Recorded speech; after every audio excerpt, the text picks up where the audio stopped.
The moment I stepped into the private room at the back of the restaurant, I knew this wasn't the casual family brunch my mom had promised. The lights were too bright, the table too clean, and there was a thick stack of paperwork sitting in the middle next to a pen that wasn't mine. I felt my throat tighten as I noticed the man in a suit already seated, laptop open, eyes on me instead of the menu. My mom smiled like this was all normal and said we just needed to talk about what is fair after my dad's death. I am Sarah, 28. I work remote in tech, and I know enough about contracts and online banking to recognize a setup when I see one. Still, nothing prepared me for hearing that this stranger was her lawyer, and that the papers in front of me were drafted to redistribute my inheritance so everyone could share. He slid the agreement across the table. My mom folded her hands like a judge, and the rest of the people in the room stared at me as if I was already guilty of something. He said all I had to do was sign and transfer most of what my dad left me for the good of the family. When I refused, the tone changed. The smiles disappeared. They started hinting at dragging me into court, ruining my credit, making this very hard for me if I did not cooperate. My heart was pounding, but I could feel my dad's voice in the back of my mind reminding me who actually had the law on their side. I looked around the table, counting slowly under my breath, then out loud. 1, 2, 3, 4, 5. You are a lot of people. They frowned, confused, and that is when I smiled for the first time that day. Funny thing is, I said, I only brought one person too. If you want to know who walked in after that, and how this little family meeting turned into the worst decision my mom ever made, keep listening until the end. I was not always the girl sitting in a private room across from a lawyer, counting people like they were chess pieces.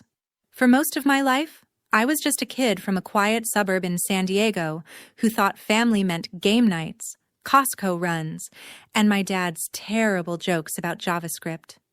My dad, Richard, was a software engineer at a small tech company. He was the kind of guy who packed leftovers for lunch and drove the same old Honda for years because it still works. My mom, Laura, hated that. She wanted the house in the gated community, the new hybrid parked in the driveway, the Instagram vacations that made everyone else jealous. When I was 15, the gap between them finally split open. I still remember the night they sat me down at the kitchen table. My dad had a stack of printed bank statements. My mom had a Pinterest board of vacation homes open on her tablet. She told me she was tired of just getting by. He told her he was tired of pretending they could afford a life they didn't have. California is a community property state, which basically meant the court looked at everything they had built together and sliced it down the middle. My mom saw it as a chance to finally upgrade her life. My dad saw it as losing half of everything he had worked for, and somehow still being responsible for alimony and child support. After the divorce, I stayed mostly with my dad in a modest condo near Carlsbad. It was nothing fancy, but I could hear the ocean if I opened my bedroom window at night. On Fridays, he would let me pick dinner from DoorDash, and we would eat tacos straight from the containers while watching Netflix on the couch. He showed me how to use budgeting apps, explained what a 401k was, and why credit scores mattered more than designer bags. While other kids' parents bragged about new cars, my dad bragged about paying off his credit card every month. My mom, on the other hand, moved up the coast to Orange County and seemed to reinvent herself overnight. She married Victor, a charming real estate agent who specialized in selling homes that looked like something out of a TV show. Suddenly, her Facebook was full of photos from backyard barbecues and wine tastings. She had 2 new kids in her life, Mia and Ethan, and they all wore matching outfits in their Christmas photos. I was technically still her daughter, but most days I felt like a guest star in the perfect family she was trying to build. Every time I scrolled past her posts, it was the same thing. So proud of my amazing family, blessed, living my best life. I was never in the pictures. She didn't call to ask how my exams went or what I wanted to do after high school. She called to tell me Mia had made varsity or Ethan had won some tournament. The only time my name came up was when she complained to my dad about money. My dad would come home from those conversations a little quieter, a little more tired, but he always bounced back by turning on some old movie and making popcorn on the stove. On weekends, we went hiking in the local canyons or drove up the coast for cheap day trips. He'd point out houses on the cliffs and say, "People get obsessed with these, but they still go to bed with the same problems as everyone else." He kept our life simple, but it felt honest. At night, when I worried that I was somehow the reason everything fell apart, he would sit at the edge of my bed and tell me, "You don't owe anyone your future just because they share your last name. Build something real, something that belongs to you." Those words sounded dramatic back then, like something a movie dad would say. I didn't know he was quietly meeting with a lawyer, updating paperwork, making sure that if anything ever happened to him, I wouldn't be at the mercy of my mother's idea of fair. I thought the worst part of my life was already behind me when the divorce was finalized and everyone moved on. I had no idea that one late-night drive on the I-5 years later would take my dad away and turn those quiet money lessons into a full-blown war over everything he left me. When you grow up with a dad who double-checks every seatbelt and reroutes around traffic just to be safe, you never think car accident is how his story ends. But that is exactly what happened. One rainy Tuesday night, he was driving back down the I-5 after staying late at the office to finish a release. A drowsy driver drifted across lanes. There was a chain reaction, and by the time the highway patrol called me, my dad was already gone. The world went silent in that way it does, when someone pulls the plug on your entire life. The funeral was small and simple, just like he would have wanted. A few co-workers from his tech company, a couple of neighbors from the condo building, and me standing there trying to breathe around the knot in my chest. My mom showed up dressed in black like a movie widow, Victor at her side, Mia and Ethan standing a little behind them like props. She cried loudly enough for everyone to hear, hugging people she had barely spoken to in years, telling anyone who would listen how heartbroken she was. I stood next to his urn, thinking, "You didn't love this man. You loved the life he could not give you." After the service, while people were still drifting toward the parking lot, a woman in a navy blazer and practical heels approached me. She introduced herself as Elena, my dad's attorney. We sat at a metal picnic table outside the church, the air thick with the smell of flowers and coffee. She explained that my dad had been very thorough, that he had updated his will more than once after the divorce, that he had been concerned about potential pressure from my mother. That was her polite way of saying he knew my mom would come for his money the second he was gone. According to the will, everything that was unquestionably his separate property after the divorce, plus the assets he'd built since, came to me. The condo in Carlsbad, his tech stocks, some Apple, some index funds, his IRA and 401k rollovers. It was not billionaire money, but it was the careful, solid wealth of a man who had spent his whole life being responsible. I should have felt guilty hearing that it all went to me. Instead, I just felt sad and weirdly proud, like he had managed to protect me even from beyond the grave. Elena told me about the California probate process, how the court would basically validate the will, oversee the transfer of assets, make sure no one could challenge it without real grounds. She looked me in the eye and said, "Your father was very clear, Sarah. He wanted you to have control of your future without interference." The word interference hung in the air like a storm cloud, and right on cue, my phone buzzed.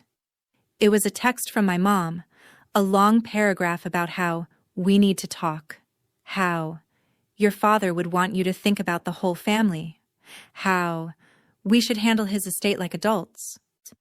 She didn't ask how I was holding up. She asked when we could discuss numbers.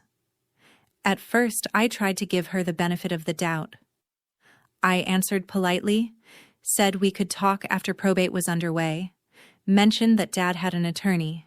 She ignored that part and went straight to asking rough estimates of what he had left, like she was pricing a listing. When I didn't respond quickly enough, the guilt tripping started. She reminded me of all the times she had taken care of me when I was a kid, how expensive my teenage years were, how Mia and Ethan needed help with college. It was always the same phrase on repeat. You have to think about the family. What she meant was her new family. I forwarded the messages to Elena. She told me not to share specific balances or documents, not to sign anything, not to agree to any private deals. She said that if my mom wanted to challenge the will, she could hire her own lawyer and file in court. But based on the paperwork my dad had prepared, it would be a long shot. I decided to trust the woman my dad had trusted, even if it meant disappointing the woman who gave birth to me. That is when my mom's tone shifted from emotional manipulation to mild threats. She started leaving voicemails about how lawyers were expensive, how this could drag on for years, how my credit could be affected if there was a messy legal fight. She would sprinkle in something sentimental like, "I'm just trying to look out for you," before sliding into, "You don't want this to get ugly, do you?" It was like listening to a sales pitch wrapped in a Hallmark card. The more I held my ground, the more desperate she sounded. I stopped answering her calls and wrote everything down. Dates, times, what she said. My dad had taught me that money fights make people reckless, and reckless people leave evidence. A few weeks after the funeral, probate officially confirmed the will. The condo, the accounts, everything moved into my name. Elena sent me a neat folder with legal copies and a calm email about next steps. Within 24 hours, my mom emailed me too. The subject line was family meeting, and the body was full of phrases like clear the air, discuss options, and find a fair solution. She said it would just be us, a small group, nothing formal. She suggested a nice restaurant in Irvine, said she would make a reservation in a private room so we could talk openly. I stared at the email for a long time, feeling that familiar knot in my stomach. My dad had done everything right, followed every rule, and somehow I still felt like prey being invited to walk calmly into a trap. I forwarded the email to Elena with one simple question. "Will you come with me?" Elena didn't even hesitate. She called me instead of replying by email, her voice steady in a way that made my shoulders finally drop a little. She said she would be there, that I was not going to walk into any meeting alone, and that if my mother wanted to play games with legal documents, she had picked the wrong opponent. The day of the family meeting, I drove up to Irvine with a knot in my stomach and a folder in my bag. Inside were copies of the will, the probate confirmation, and a notepad where I had written dates and summaries of every voicemail and guilt-soaked text my mother had sent since the funeral. It was my little shield of paper against years of being told I was ungrateful whenever I didn't roll over. We agreed on a simple plan. I would go in first, see who was there, see what they put on the table. Elna would wait nearby and come in when I texted her. That way, my mom wouldn't have the chance to spin it as an ambush, even though that was exactly what she had planned for me. The restaurant was the kind of place with awkwardly quiet music and water glasses that never seemed to empty. A hostess led me past couples on dates and business lunches to the back, where a frosted glass door marked private was already closed. My heart thudded against my ribs as she opened it, and I stepped into the room I had described when the story began. My mom sat at the head of the table in a black blouse, posture perfect, like she was chairing a board meeting. Victor sat to her right in a blazer that looked expensive, but a little too tight, as if he had grown into a different version of himself than the one who bought it. Mia and Ethan were there too, on the opposite side of the table next to a man in a gray suit with a sleek laptop open in front of him. No one had menus. There was a pitcher of water, a neat stack of papers, and a pen aligned perfectly on top. "Sarah, you made it," my mom said, as if I had shown up early to help decorate for a party. "We just want to talk."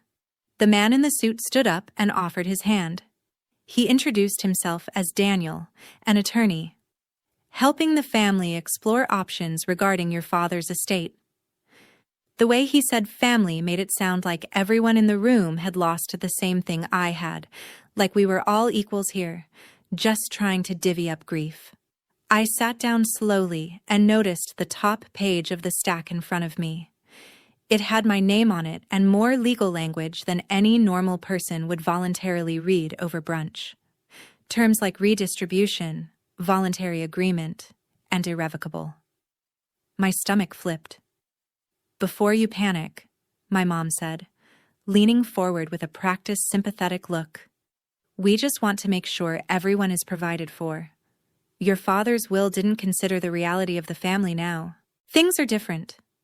She gestured to Mia and Ethan as if they were line items in a budget. "College is expensive. Life is expensive. This is just about fairness."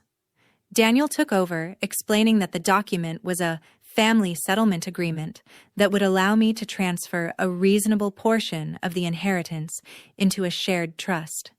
Reasonable, according to the numbers printed in stark black ink, meant about 65%. He said it in the same tone someone might use to suggest splitting a check. I kept my face neutral, but inside I could feel heat rising.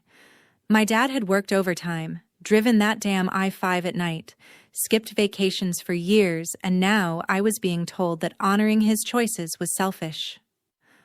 "No one is trying to take anything from you," my mom added, which was almost funny considering the contract literally existed to take things from me. "We just don't want this to become a long, ugly legal fight. That would hurt your credit, your future. This way, we handle it privately. Like adults." I thought about the texts she had sent, the voicemails where her voice sharpened whenever she said the word fair. I thought about my dad sitting at the edge of my bed telling me I didn't owe anyone my future. I took a breath. "So," I said carefully, "if I don't sign this, what happens?" The temperature in the room dropped a few degrees. Victor shifted in his seat. Mia stared at the table. Ethan kept looking at his phone like he wished he was anywhere else. Daniel folded his hands and gave me a look that might have been meant to pass for kind. "Then this could become complicated," he said. "Your mother could contest certain aspects of the probate. There could be long delays, legal fees, public records. It might impact your credit or your ability to move quickly with the assets. Conflict is stressful. We're trying to avoid that." My mom jumped back in, her voice tightening just enough to slip the mask. "We're giving you a chance to show you care about this family. You're not the only one who lost something, Sarah. Mia is applying to colleges. Ethan has his whole future ahead of him. We are asking you to do the right thing." I looked at each of them. The lawyer ready to bill by the hour. Victor, who had married into my mother's hunger for status, 2 teenagers who had grown up in a world where I was a footnote, and my mother who could cry on command and talk about love while pushing a pen toward my hand. I could feel my pulse in my fingertips, but my voice came out calm. "How many of you are there again?" I asked softly, mostly to myself at first. My mom frowned. "What does that have to do with anything?" I let my gaze slide around the table as if I was counting place settings. 1, I said, nodding toward my mom. 2, to Victor. 3, 4, for Mia and Ethan. I paused on Daniel. 5. The room went quiet except for the low hum of the restaurant outside the door.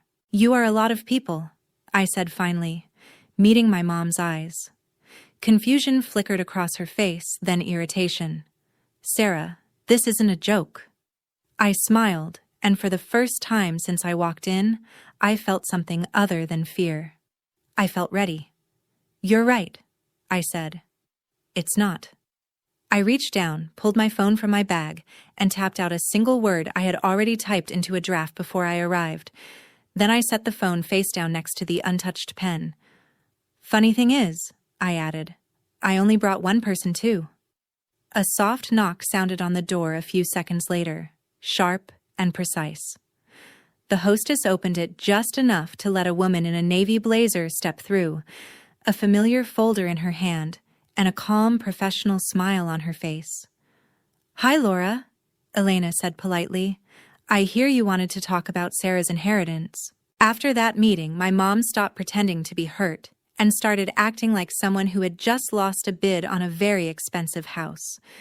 She walked out of the restaurant stiff and silent, Victor at her elbow, her lawyer mumbling something about revisiting options. Elena and I stayed behind for a few minutes, just long enough for my hands to stop shaking. She told me I had handled it exactly right, that I had every legal right to say no, and that if my mother tried anything else, we would deal with it. I wanted to believe that was the end of it. For about 3 days, my phone was quiet. No guilt-tripping texts, no long voicemails. I almost let myself think maybe the shock of having a real attorney walk in had scared my mom straight. Then the messages started again, but colder this time. She sent a long text about how disappointed she was, how ashamed my father would be, how money has changed you. She hinted that if I kept being stubborn, I might regret how complicated things could get with accounts and paperwork. It did not sound like a threat of more brunch meetings. It sounded like a warning from someone who had finally accepted she could not get what she wanted by asking nicely. I forwarded everything to Elena. She told me to keep every message and not respond. Then she added something that made my stomach twist. If she can't move you emotionally, she might try to move you financially. That night, I sat at my kitchen counter with my laptop open and went through every account I had. I changed passwords, turned on 2-factor authentication for my bank and investment apps, checked security questions, and froze my credit with the 3 major bureaus. It was the grown-up version of barricading the door, one app notification at a time.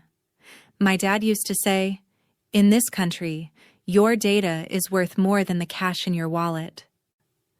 I never really felt the weight of that until I was clicking through settings with my heart pounding, imagining my mother whispering my childhood address and first pet's name into some login screen. A few days later, I got an email that looked exactly like the kind my bank usually sent. Same logo, same colors, same subject line template. Important, action required. The only reason I hesitated before clicking was because the timing felt wrong. I had just updated my security, and the universe is rarely that on the nose. I hovered over the link instead of tapping it. The URL was close but not quite right, the kind of fake domain you only notice if you are already suspicious. My skin went cold. Someone had not just guessed my bank, they had paid attention. I called the bank directly using the number on the back of my card.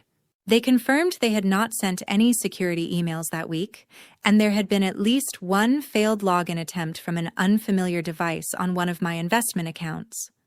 The representative helped me lock everything down even further, then told me to file a report with local law enforcement and the bank's fraud department. It felt surreal to sit in my small living room, Netflix paused on some dumb sitcom, while I explained to a detective over the phone that my own mother might be trying to fish her way into my inheritance. He suggested I also submit a complaint through the FBI's Internet Crime Complaint Center, IC3. It sounded intense, like something people did when strangers overseas stole their crypto, not when their mom lived an hour up the freeway. Still, I filled out the form, attached screenshots, emails, and the bank's notes about failed logins. Elena reviewed everything and told me I did the right thing. "If this escalates," she said, "you'll want a clear trail that shows you didn't just imagine this." The next step was protecting the one thing I had never really thought about as part of my security: my actual front door. I ordered a Ring doorbell camera and a couple of small security cameras during my lunch break one day, the way some people impulse buy shoes. They arrived 2 days later in cheerful cardboard boxes. Installing them made me feel ridiculous and empowered at the same time. I walked around the condo with my phone, checking angles, making sure every door and the area near the building's mailbox were in view. It felt dramatic until I imagined my mom leaning over my mailbox or sitting in her car out front, connecting to my building's guest Wi-Fi and pretending the internet itself owed her a cut. For a little while, nothing happened. The cameras sent me notifications when the mail carrier came or when my neighbor dragged his trash cans past my door, but that was it. I went back to my normal routine: remote work, yoga videos on YouTube, late nights scrolling on Reddit. One night, unable to sleep, I posted a long, anonymized version of my situation on our legal advice. I changed names and locations, but I told the truth about the inheritance, the pressure, the fake family meeting, the weird bank email. The comments flooded in. People told me to listen to my attorney, not to meet my mother alone, to keep everything in writing, to treat this like a crime, not a misunderstanding. A few even admitted they had gone through similar things when a parent died and money was involved. Reading those stories made me feel less crazy and more focused. I was not overreacting. I was responding. 2 weeks later, on a Tuesday afternoon, while I was in a Zoom stand-up, my phone buzzed with a ring alert. Someone was in front of my building.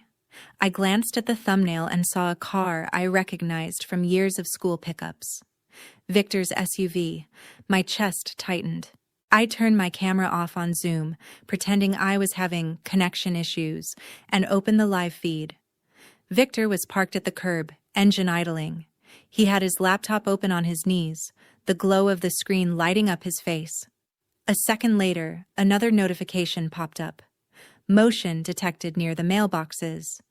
The second camera showed my mom standing there, phone pressed to her ear, glancing around like she was checking if anyone was watching. My heart was pounding so hard I could hear it over the tiny audio feed.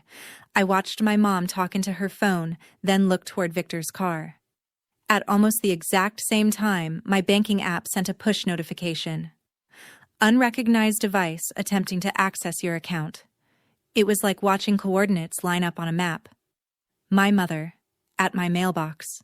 Victor, in his car outside my building with a laptop. My account, pinging me that someone was trying to break in. I hit screen record on my phone and let it run.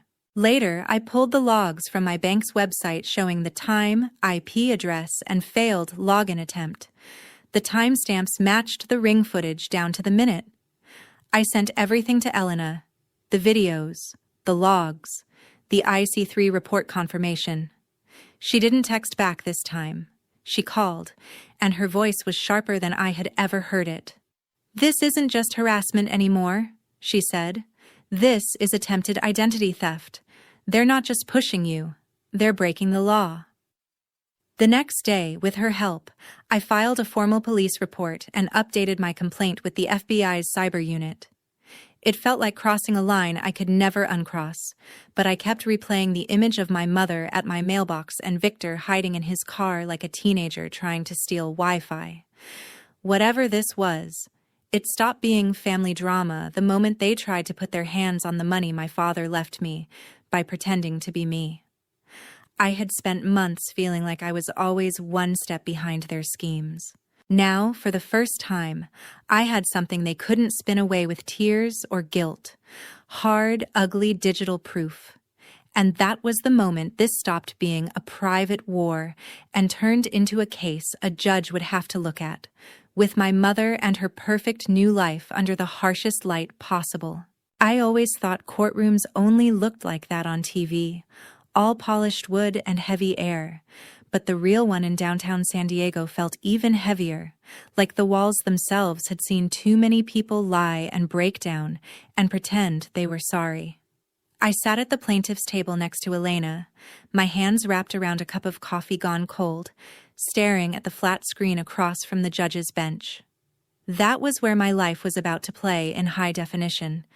My front door, my mailbox, my inheritance, and the people who decided they deserved it more than I did. On the other side of the room, my mom sat next to Victor. Her hair done, makeup perfect, outfit carefully chosen to scream responsible citizen instead of woman who tried to get into her daughter's accounts. Their lawyer was a different guy this time, older, more polished, the kind of man who probably believed he could talk anyone into anything. Mia and Ethan were in the second row behind them, dressed like this was a school assembly. They would not be testifying, but they could not pretend they did not know why their parents were here. When the judge walked in, everyone stood. I felt my knees wobble slightly, like they were remembering that they used to belong to a kid, not someone about to listen to her own mother be described as a criminal. The prosecutor laid it out calmly. Attempts to access protected financial accounts, fraudulent emails, coordinated behavior captured on video and in digital logs.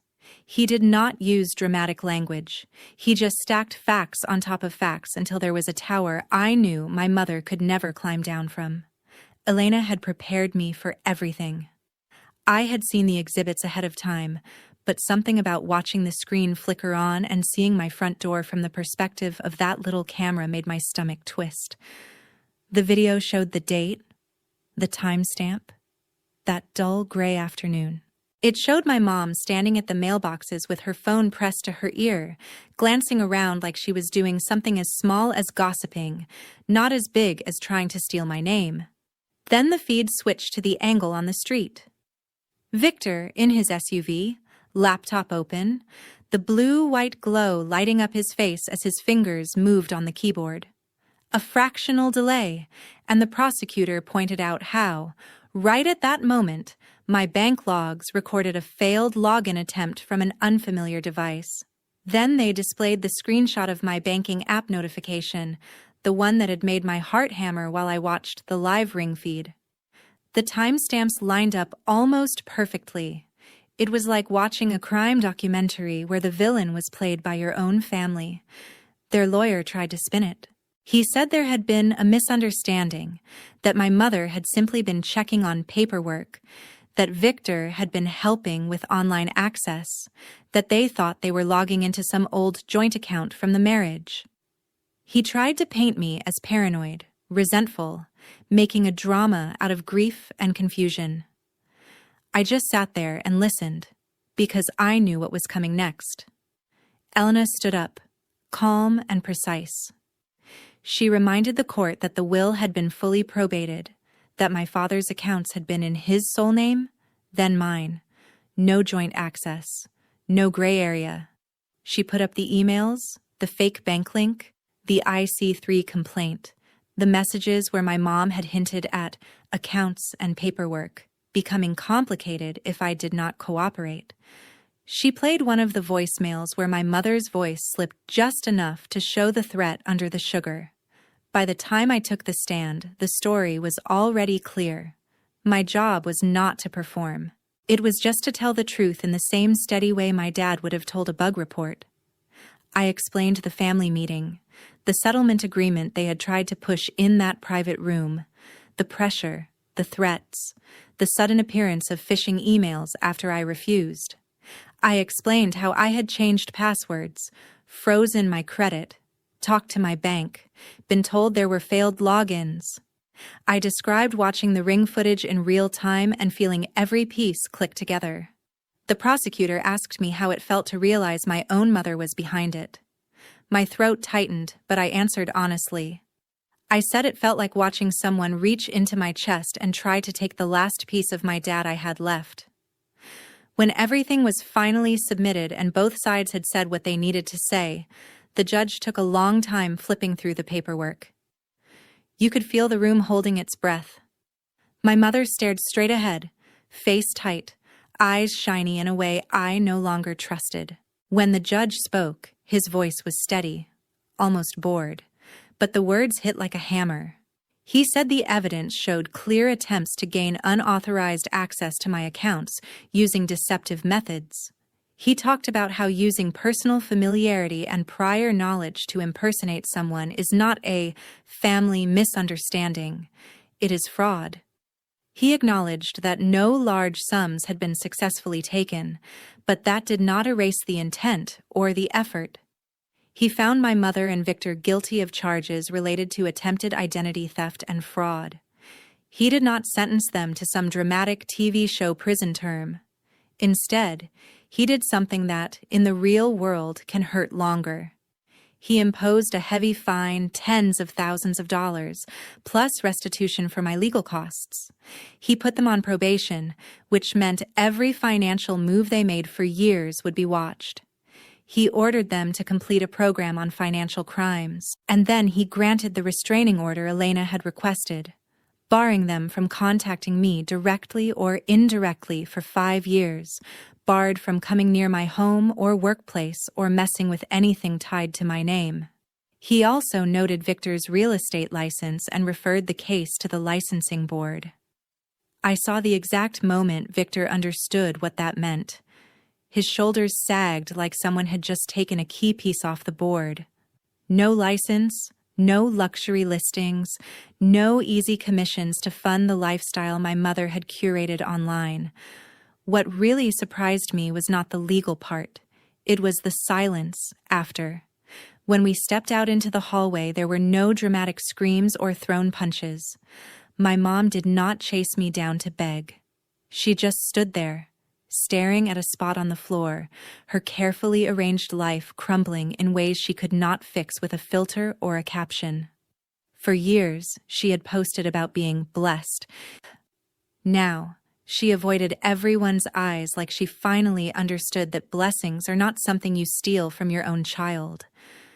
I walked past her without stopping, not to be cruel, but because there was nothing left to say that the judgment had not already said better. For the first time since my dad died, I felt like the ground under my feet belonged to me again.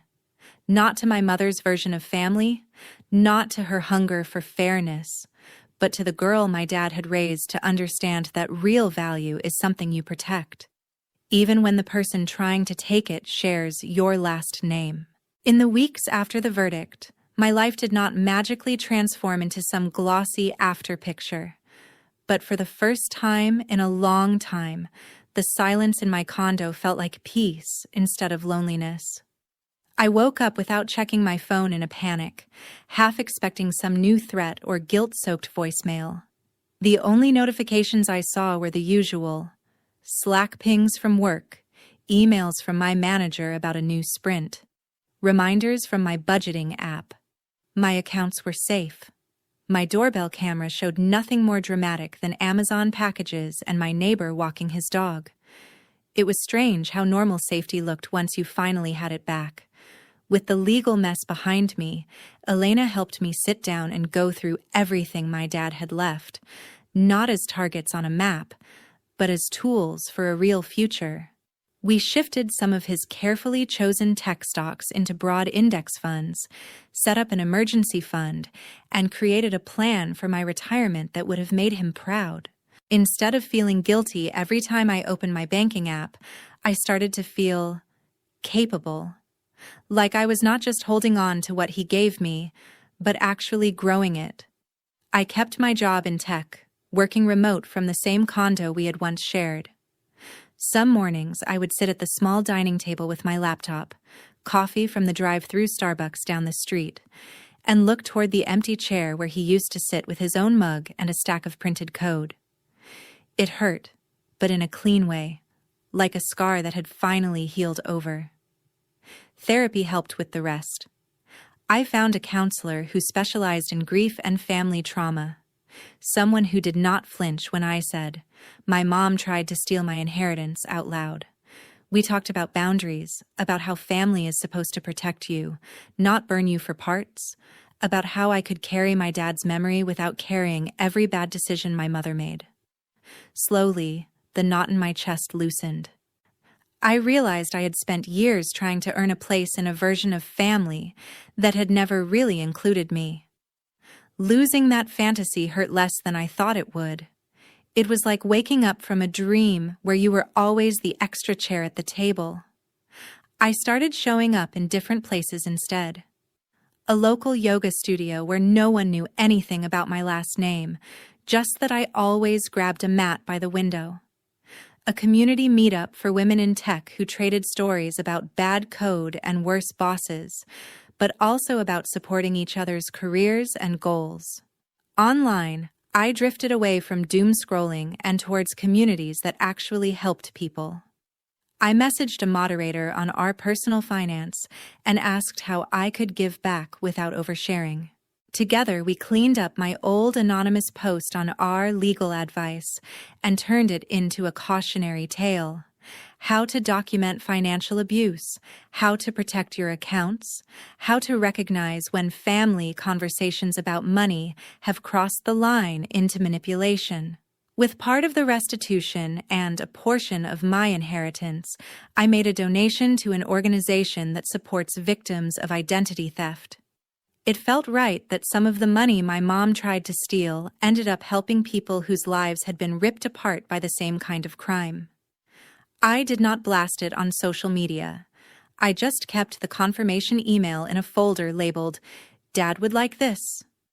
As for my mom, the consequences the judge handed down did exactly what they were supposed to. The fines and legal fees forced her to sell the big house she used to brag about online. Victor's license issues meant fewer deals, less income, fewer posts about closing another dream home. Their Instagram feed slowed, then shifted from champagne and sunsets to vague quotes about starting over and learning who really has your back. None of those posts had my name on them. The restraining order kept them out of my inbox and away from my front door. Mia and Ethan did not reach out, and I did not go looking for them. Maybe one day, when they are older and sift through the pieces on their own, they will see what really happened. Maybe they will hate me for it, or maybe they will quietly understand. Either way, that choice belongs to them, not to me. People sometimes say, "But she's still your mother," like biology is some kind of moral shield. What I learned is that shared DNA does not give anyone the right to your future. Love is proven in how people protect you when it is inconvenient, not in how loudly they say family when money is on the table. My dad's real inheritance was not the condo or the accounts. It was the spreadsheet he taught me how to read, the credit score he told me to guard, the idea that integrity matters even when no one is watching. It was the courage to walk into a room full of people who wanted to take everything and say no. If you have never been through a family fight over money, I hope you never do.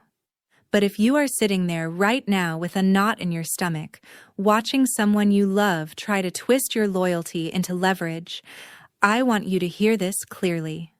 You are not selfish for protecting what is yours. You are not cruel for setting boundaries.